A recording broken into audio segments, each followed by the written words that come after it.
Hey guys, Becky here with Design Bundles, and I'm super excited to have you join me today because we have a really great beginner tutorial for you. Now I'm talking to all of my new Sawgrass users.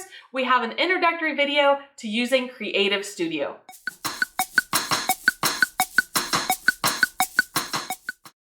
Alright guys, so here we are. I am at sawgrassinc.com. And we are going to show you where to find Creative Studio to use with your Sawgrass sublimation printer. And then of course we're going to give you a brief, what I consider thorough overview. Now, Sawgrass Creative Studio is, in my opinion, a very simple and user-friendly software. It's really ideal for uploading existing designs, which is amazing because, of course, I get my designs from designbundles.net, and they have a lot of really great designs. And this makes it super easy just to upload them straight to the software.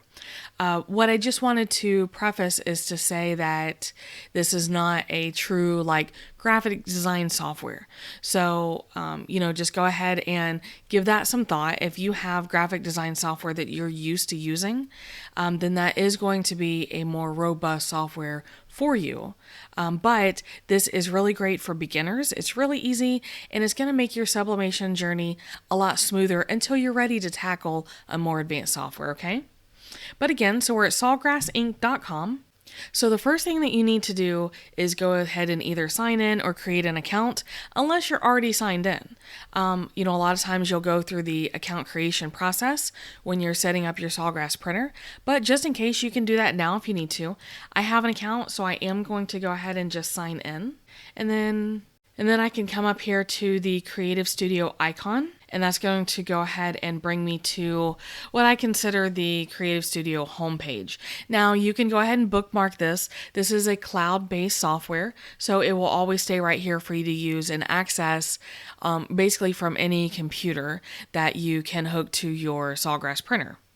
So, you can also, there is a membership that you can purchase to gain access to designs and patterns that they've uploaded for you, and to also be able to use custom fonts.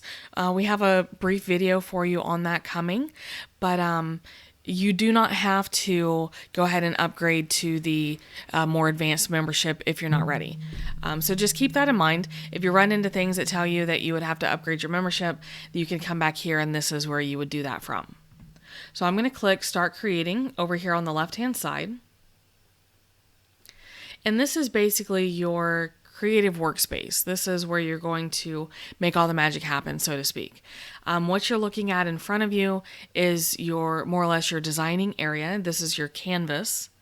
And I'm going to go ahead and tell you where to find that, because for me, that's the first thing that I set up. I do not rely a whole lot on the design templates that are included in here, just because I like to measure them out myself. But I come down here. Now, I have a Sawgrass SG500, so I'm going to change the inches, change the unit to inches, and I'm going to type in 8.5 by 11, because that's the size of the paper that I'm using with my printer, okay? So I always start there. That's always my first step. And then starting from the left-hand side, you have a series of icons. Now, blank products, this is kind of what I meant when I was saying templates. For example, if I want to set up a template for a mug, okay, I can find a template. A lot of times you can find the exact mug that you're working with, and it will tell you, okay, this is your designing area. So if that's what you want to do, completely A-okay. I just prefer to use the custom canvas and then to measure out my designs. But like I said, we're primarily focusing on uploading and using designs, which I have not told you yet, but we also have a video on doing that, on using just a very simple tutorial on uploading and using PNG, JPEG, and SVG files, okay?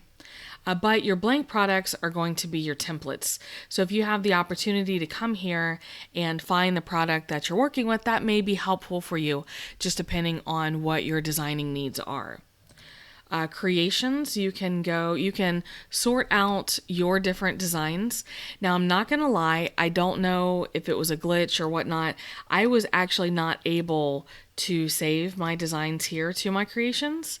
But I'm hoping that that is a simple oversight and that it will be fixed in the very near future. But this should be the area that you can come to save completed projects. Okay, this is not going to be the files that you upload. This is going to be files that you've created here. And then you see this save icon right here. You will be able to save your completed projects and sort them into folders. So very, very useful. But always remember, guys, that when you're saving anything, especially to a cloud-based software or files that you are uploading, there is a chance of loss anytime you're working with that type of program. So I always recommend, if possible, especially if they're your designs, go ahead and make sure that you're saving a copy to your desktop, or maybe not your desktop, but your hard drive, just to have that as a backup, okay? Next is going to be designs. Now, for me, initially this was misleading because I thought this is where I'm going to go and upload my ready-made designs, my PNGs, JPEGs, and SVGs. Not the case. This is PSD files. So this is going to be like your Adobe files, your Photoshop files. Okay, that's the extension you're looking for. But especially if you have that upgraded membership, you can come in here and check out all the designs that they have to offer. All right, so all you're going to do is just click on one, and it will expand and show you what is available in that folder. Next, we have backgrounds. This is very similar to designs in that there are some that will be free, and then there are some that will be part of the upgraded membership. This is, however, not where you're going to upload backgrounds. So basically, designs and backgrounds and elements, okay, elements have additional tools that you can use. You can click on any category, and again, it's going to show you things that are available for you. But those three areas are not areas that you will upload files to, like I said, with the exception of those PSD files. Okay, but for the most part, I think a lot of you are where I'm at. You're working with your PNG, your JPEG, your SVG files. Those are going to be down here in the galleries. Okay, so we'll go ahead and cover that real quick. I'm going to choose my designs, and I have uploaded just a cute assortment of things that I've been working with. And you can also search. So like I have two watermelon designs. So if I type in watermelon, it sorts them out. So I tell you that because when I go over the tutorial to upload these, you'll see that I often try to be very descriptive on my names when I upload them. And this is why. That way I can easily search them. Now, when it's time for text, this part was confusing for me. As a matter of fact, let me just go ahead and change my canvas back. When you go to Creative Studio, obviously there are a lot of font options available to you. And the only reason I say that was confusing is say, okay, I want to just type out a simple word. I'm going to click on it, and then I'm going to come over here to access, and I could even change the font from here. Okay, and the only reason that was confusing for me was because other software that I use, I click on it to create the text, and then I'm used to clicking here, but you're actually going to type your text in here on the right hand side. So you can type in anything that you want, and then of course you can scale the size here. And like I said, you can change the font here. You can even search your fonts, and it will update it automatically. If available, you can also bold or italicize the font. You can also change your alignment.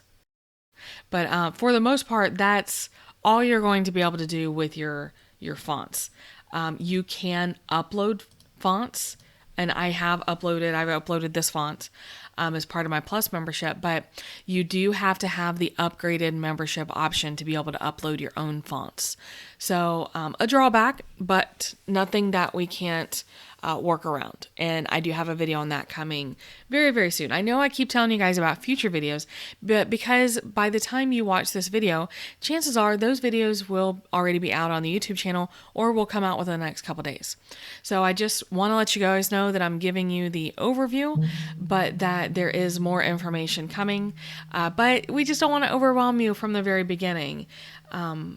and not give you the opportunity to, come in here and play a little bit because you're kind of shell shocked, okay?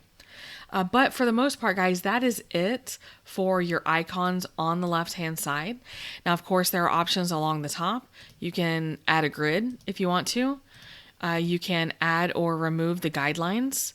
Select all would be if you have multiple things on here. So let's go ahead and just add in one of my designs. And of course, just like most, you can use the handles to size them.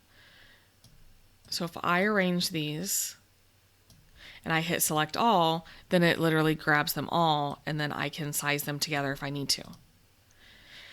Now, speaking of what you can do with your designs on here, there are also items here on the right hand side. So you have your objects, which are going to be, all the different objects that are on your designing area. Text will only open when you click on an active text box. You also have measurements. Okay, measurements, you can, of course, I do choose inches. The only part that disappoints me about this is that I'm used to being able to type in the dimensions that I need. I'm not able to do that here. I can click on it and it will update in real time what my dimensions are. So like if I need this 8 inches wide, I can just keep expanding until I reach approximately 8 inches. And then appearance has quite a few options. There's a duplicate, which of course is going to duplicate the item that you have clicked on. And then flip is going to flip either horizontal or vertical. Now you can choose to flip or mirror your design. We'll say flip/mirror if you want to. Now, in the print manager, it will give you the option to go ahead and mirror your entire page when you print. So completely up to you. Remember, a lot of your sublimation designs will need to be mirrored. So it might be easier just to go ahead and use that default, but every now and then you'll come across a project that won't need to be mirrored, and you'll just have to remember to either uncheck that mirror or, come in here and kind of flip it so that it'll flip the right way, which gets confusing. Okay, but just remember that those options are there. You can crop. So for example, if I only needed, say, the watermelon, I could actually, that's not going to work with this design, but I could crop down and it will only keep part of the design. And then clear white is going to be if you have, as a matter of fact, I think I have some. Let's see, let's trash that. Okay, so for example, this file does not have a transparent background. So I can go to clear white and it's going to allow me to, mess with the tolerance and click on the area that I want to remove. So then I can hit save. Now your tolerance is going to be because this is based on contrast. Most of these types of softwares are. And it just means that you can affect the tolerance to determine how much of the background you want to remove. So just something to keep in mind, depending on the type of results that you're getting. But this one's fine. And now I have a transparent background. Now this only really matters if I'm trying to use multiple elements together that are overlapping and then I need to remove that white. So it's probably not going to be very common that you need to use that feature. Okay. All right. So back to appearance, there's tiling, which is going to be, let's show you, to be able to tile. So this is really useful, in my opinion. It's actually really useful for when you have repeatable patterns that you want to scale, or if you have a lot of, you need to mass produce a certain design. So then you have bring forwards and send backwards. Those are going to be in regards to the order, the layers. Okay. So for example, I can play with what design is on top. Now it did not seem to work with the text very well. That's okay. But if I click on this one and choose bring forward, it'll bring it forward. And if I choose send backwards, it'll just send it behind the other watermelon image. Your alignment is going to be pretty standard. Align left, center, and right, top, middle, and bottom. Just another item is I selected more than one of these. Here, let's get rid of this text real quick. And if I choose select all, I thought that I would be able to center them to each other. You actually cannot. Okay, so that was just another thing that for some reason I was expecting. I don't know if that's a normal expectation or not. You also have scale if you want to make it larger or smaller, and you have rotate if you need to rotate it in a certain direction. You can also, this lock aspect ratio is important because if I uncheck it, it doesn't always keep my dimensions the same. Okay, so especially when you're working with pre-made images, leave that locked. That way you don't accidentally, it can just look a little weird, guys, if you move it to where it is not proportionate to the other parts of the design, or it just kind of makes it scrunched up. Does that make sense? All right, now, one last thing that we'll talk about is that there are different effects. So you can come in here and play with those. There are just a whole world of effects. I mean, I was really surprised at how many effects there are. And then, of course, there's going to be different, each one is going to do a different thing. So like this one says gold, remove background. Well, that fills it in with gold. That's not really what we want it to do. So you'll just have to come in here. There are, I would say the ones at the top are the neatest, if that makes any sense, like etched on glass. Well, if I'm sublimating on maybe like a piece of clear acrylic and I want it to look like etched glass, then this could be an effect that I use. Now, I have not personally done that, so don't quote me on that, but just kind of where my imagination has been going while I've been playing with these types of designs. Now, of course, again, up at the top, we briefly touched on save. You can also download this if for some reason you don't want to print directly from the software. You can also share. Now, I'll be honest with you, I have not shared a whole lot just because, and I'll show you, if I choose share, it looks like it's just going to share on social media. And that is just not what I want to do. Does that make sense? Like, I don't really have permission to share that file. These are not my files. So perhaps if you do create a file, then that would be something, and you can do that in other programs as well. I know one in particular is Cricut Design Space. You can share so that people can come in, as long as they're using the same software as you, they can come in and get more or less an editable format of your design. And then, of course, you have print, which is going to open your print manager. So let's go ahead and try that out. So if you go to print, you have print settings. Of course, you're going to choose your printer, choose your tray, choose your page size. Here's the mirroring I was talking about. Now, it doesn't do it in real time here, but it does when we go to print manager. You can also select your metal, or not your metal.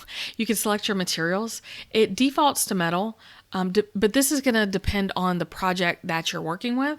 And my understanding is because, different substrates are going to accept your sublimation ink differently, meaning that maybe with polyester fabric, I need the printer to print heavier so that it saturates the fabric more. Whereas if I am using a ceramic mug, maybe I don't need as much ink on my print, or maybe it's vice versa.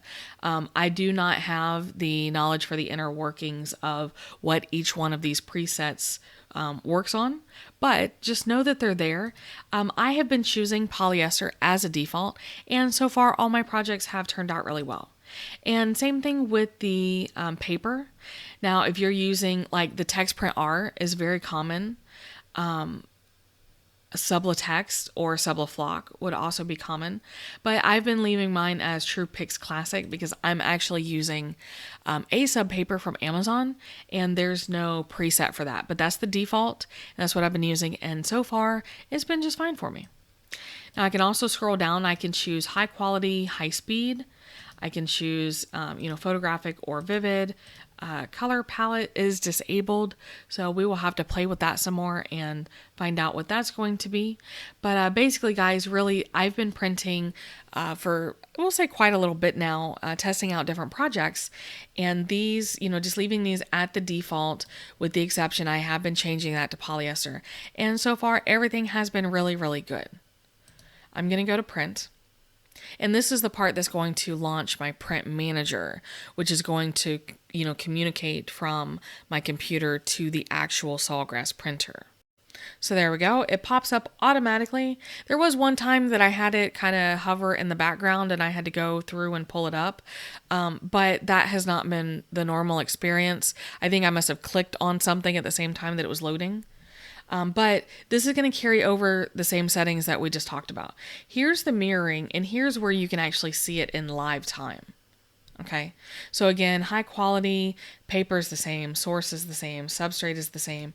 You can come in here and adjust your layout. You can add bleed lines if you need to. That hasn't done a whole lot for me, guys. I think that is going to be, oh, it says it's going to draw an outline around the designs. I think that's going to just like help you align. That's my take on it so far. As I learn all of these little kind of nook and cranny items, then I will do specialized videos on those for you so that you can, come back and take a look at those. And then let's see, jobs. This is where it's going to pick up any pending items. Color. I've not made any color adjustments at all. But I know that some people do have problems with their color. I would actually recommend contacting your printer vendor or Sawgrass directly before you make any color adjustments. I don't feel like this is something that the average crafter would come in here and start making adjustments to their colors in this way. And then you can print a file. This is just going to save it on your computer. Again, same as like when we were talking about downloading, I'm not sure why necessarily you would need to do that other than maybe to share or to print from a different program. But for now, we are just going to hit print, and that literally will print it out straight to my Sawgrass printer. And, I know that I've been kind of yammering on for about 20 minutes, but guys, this is your literal overview. This is pretty much everything you need to know to get started with Sawgrass Creative Studio. I'm not saying that there aren't more advanced things that you can find, or, when we start going more into setting up designs and combining elements and that sort of thing, then we're going to work with it a little bit more extensively. But like I said, to be able to upload designs and print them and, make minor modifications. You can size it, you can add some text, how to clear out the white background, those sorts of things, the very basic beginner items. And like I said, I just feel like this is a very user-friendly software. I think they make it as intuitive as you can be for just a cloud-based, simple designing, setup and print format. And overall, I'm pretty happy with it. So this is, like I said, perfect for beginners. And, those of you that are more experienced with a more advanced designing software, obviously you'll be able to see some of the limitations. But guys, if you're already in a more advanced software, then I would definitely, just my overview is I would definitely recommend sticking with that. But for beginners, this is perfect. And more or less, this is all you need. So let's go ahead and wrap it up. So guys, how did you feel about using Creative Studio? Now, of course, we went over a few of the pros and cons. It has a lot of redeeming qualities and a lot of limitations. So it'll just be completely up to you if this is a software that you want to start off with, or if you want to switch over to something that maybe you'll grow a little bit more. We have a lot of really great tutorials for sublimation using Silhouette Studio and Canva and even Cricut Design Space, which I'll be honest with you, is more of a workaround than a software. But, there are so many great options, but it's good to know that Creative Studio is here for you, especially as a beginner. And, it is really super duper easy to use. So of course, if you have any questions or comments, definitely make sure you leave that down below. All right. I love hearing from you guys. I love all the support that you show for the channel. So make sure that you subscribe, maybe even turn on notifications or share with a crafty friend. All of that really helps to keep the channel going so we can keep bringing you these videos in the future. So I'm going to wrap it up for today, but thanks again, guys, for stopping by, and we'll see you again next time.